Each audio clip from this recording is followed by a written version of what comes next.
Hi guys, पहले तो मैं बता दूं कि मैंने सोचा नहीं था कि मैं ये कंटेंट बनाऊंगी, ये वीडियो बनाऊंगी, बट इस सिचुएशन को देखते हुए आई थॉट कि मुझे ये बनाना चाहिए बिकॉज दिस इज़ बहुत ज़्यादा हो रहा है।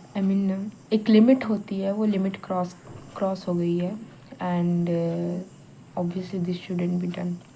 अब तक आपको शायद पता चल गया होगा कि एक नीट एस्पिरेंट किस बारे में बात कर रही है, जो अभी हो रहा है at present. Obviously that is not so good and I support Sonam Wangchuk because मैं उस प्रेशर से गुजरी हूँ, मैं उस ट्रॉमा से गुजरी हूँ। After coming to know that my paper is leaked, I have to write the exam once again. Obviously अगर मैं कहूँ तो मेरे लिए एक अपॉर्चुनिटी जैसे था बिकॉज मेरे मार्क्स कम थे as compared to that paper. अगर हम पेपर से कंपेयर करें, I am talking about 3 May, तो अगर मैं 3 मई के पेपर से कंपेयर करूँ तो obviously my marks was less, my marks was 530, तो ऑब्वियसली इट वॉज लेस। एक देखो यार, वो चांस भले ही था but it was so depressing.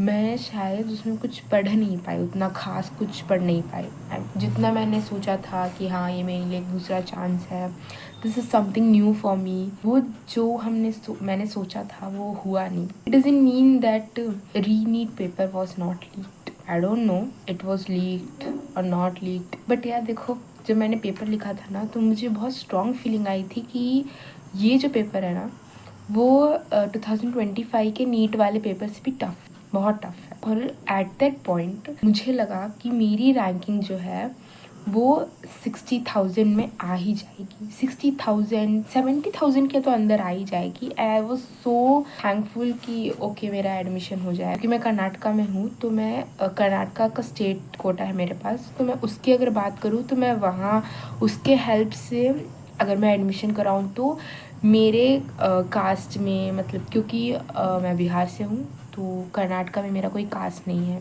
मेरा कास्ट नहीं है, तो मुझे एज अ जनरल मेरिट ही देना पड़ता है एग्ज़ाम। इन मतलब काउंसलिंग कराने टाइम किया में अगर मैंने काउंसलिंग कराया तो मुझे एज अ जनरल मेरिट ही करना होता है। बट द थिंग इज़ हमारे मतलब मेरे टाइप के लोगों के लिए, जनरल मेरिट वालों के लिए कट ऑफ जो होता है काफ़ी ज़्यादा जाता है। लाइक 500 मार्क्स के ऊपर रहेगा तो ही होगा। बट मुझे क्या लगा कि इस बार पेपर टफ था तो मे बी जो है मेरी रैंक अच्छी आएगी। एटलीस्ट 70,000 आई वॉज एक्सपेक्टिंग, 80,000 तो आ ही जाता, बट इट डज क्या हुआ उसका पूरा अपोजिट। मैंने जो सोचा था कि 1 लाख के नीचे मेरी रैंक रहेगी, उसका पूरा अपोजिट हुआ, 1 लाख के भी ऊपर मेरी रैंक चली गई। I was never expecting that, but obviously ये हुआ है तो अब हम कर नहीं सकते। And I don't no, obviously मैं काउंसलिंग के लिए ट्राई करूँगी। मेरा रैंक जो है वो 1,08,000 समथिंग है, 8,800 टाइप समथिंग, तो मेरी रैंक उतनी ही है। आई डोंट नो अगर मैंने काउंसलिंग कराया, क्योंकि इट डिपेंड्स, बहुत सारे फैक्टर पे डिपेंड करता है कि आपका होगा कि नहीं। कर्नाटका में कितने लोगों ने मेरे से ऊपर परफॉर्म किया है, तो ऑल डिपेंड्स, और सीट कितने हैं इन सब पे डिपेंड करता है, क्योंकि सीट इंक्रीज हुए तो maybe I have some chance. और थैंकफुल आई एम होपिंग कि मेरे से जो ऊपर बच्चे हैं वो उतना, मतलब उतने सारे बच्चे ना हों, मेरे को कोई एक सीट मिल जाए। कोई देखो, MBBS I do with any college, क्योंकि मुझे सेमी गवर्नमेंट भी चलेगा, प्राइवेट कॉलेज भी चलेगा, बस उसमें गवर्नमेंट सीट मेरे को चाहिए।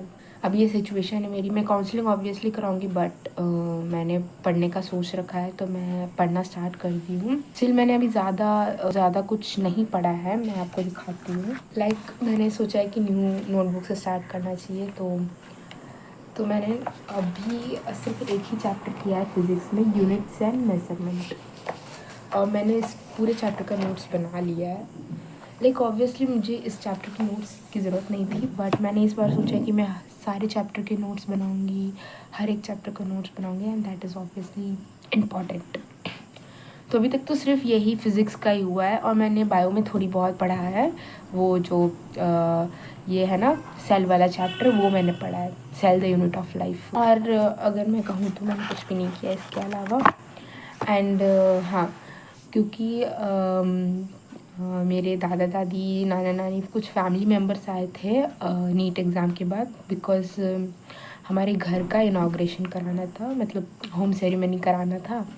तो उसके लिए आए थे ना, तो मुझे सब कुछ खाली करना पड़ा, सारा बुक्स, क्योंकि उनको अपने सामान रखने थे। तो मेरे कबोर्ड में सारे बुक्स थे, तो I have to shift it to the one side, ऊपर वाले बुक्स को नीचे करना पड़ा।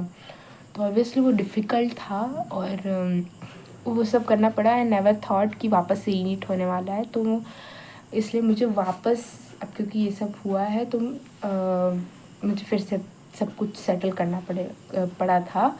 And everything is I have settled, और मैं अपना टेबल भी ठीक कर लिया। I just show you, and even I show you my cupboard. मैंने पूरा मतलब ठीक कर दिया है, और इसलिए मैं एक फ़ोटो अटैच कर दूँगी। That's it for today. और ज़्यादा मैंने कुछ स्टार्ट नहीं किया है पढ़ना, अभी मैंने कुछ स्टार्ट नहीं किया है। मैंने सोचा है कि पहले थोड़ा सा कुछ स्ट्रैटेजी प्लान कर लेते हैं, बिकॉज़ फर्स्ट से ही एक स्ट्रैटेजी रहेगी तो इट विल बी बेटर।